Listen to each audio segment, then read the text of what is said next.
Welcome to Real Estate Talk. We're back tackling your questions about real estate. And our question for today is, who pays real estate agent fees?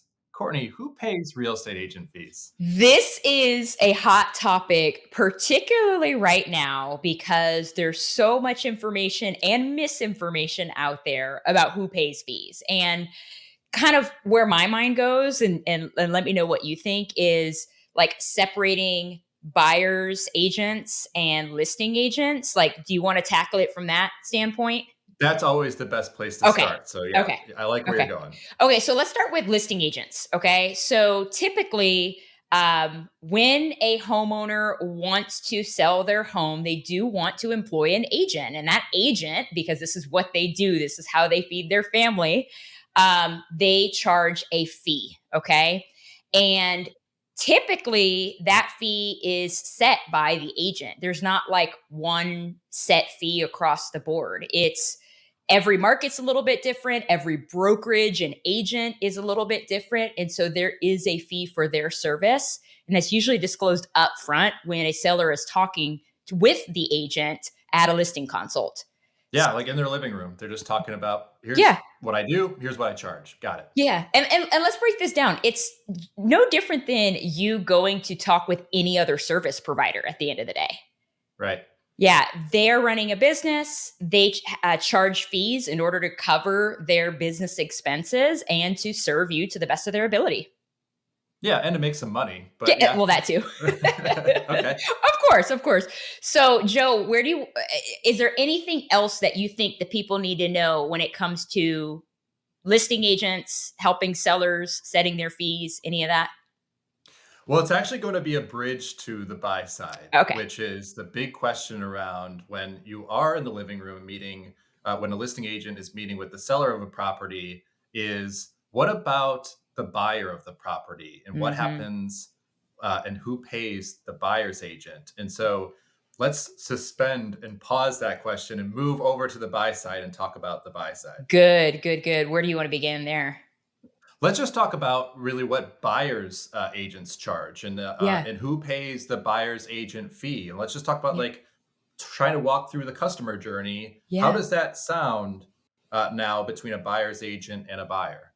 Yeah. So, I mean, where my mind goes first is similar to listing agents, buyers Yeah, agents charge a fee for their service. And just to kind of put a pin in this particular section is, the buyers agents do a lot. The services that they're providing, locating homes, offering their expertise and advice, guiding a buyer in not only finding a home but also negotiating the best possible deal, that's the reason why they're charging a fee. There's not a set rate across any market, any state, any geographic region. It is set by that buyer's agent or their broker. okay, so enter what you might have been hearing about in the news with an NAR settlement that happened back in March, but a lot of the rules are in place now.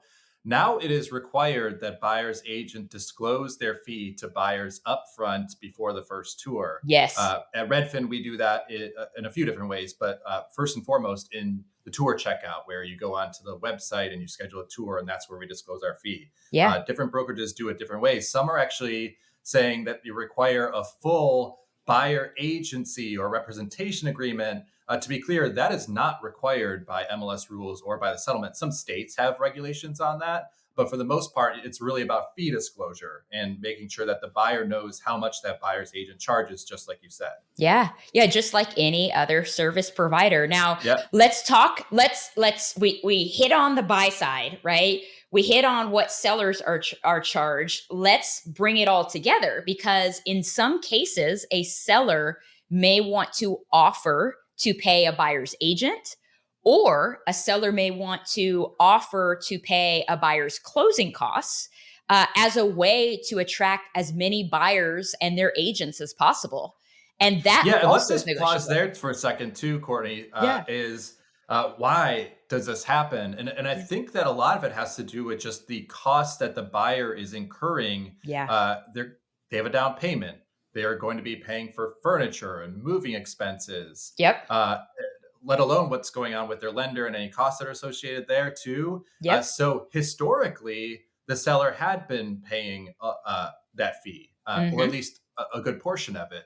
And so that is still what we're seeing, even in this post settlement world, Yeah. is still likely, or is happening still pretty frequently, I would say. Definitely. Um, Definitely. but that's where when sellers ask, well, why should I pay that fee? Of course, it's totally up to them whether they do it, but they should be ready for the fact that most buyers that are represented by agents are going to ask the seller to pay that fee, or at least a Yeah. portion of it. Oh yeah, and it's funny because when all of this news happened about the NAR settlement, I kind of boiled it down. Buyers need sellers, and sellers need buyers. Right? That's the Yeah, marketplace, right? it's the marketplace, and so I mean, at the end of the day, I think it's important that everybody knows that what a seller pays, if anything, is that seller's choice and that it is negotiable between buyers and sellers. And now that's happening at the time of offer. Although, at the bare minimum, the seller knows what their listing agent is charging, the buyer knows what their buyer's agent is charging. And now, both of those parties are equipped to negotiate, when they find the right home and when they're submitting offers. Yeah, that's exactly right.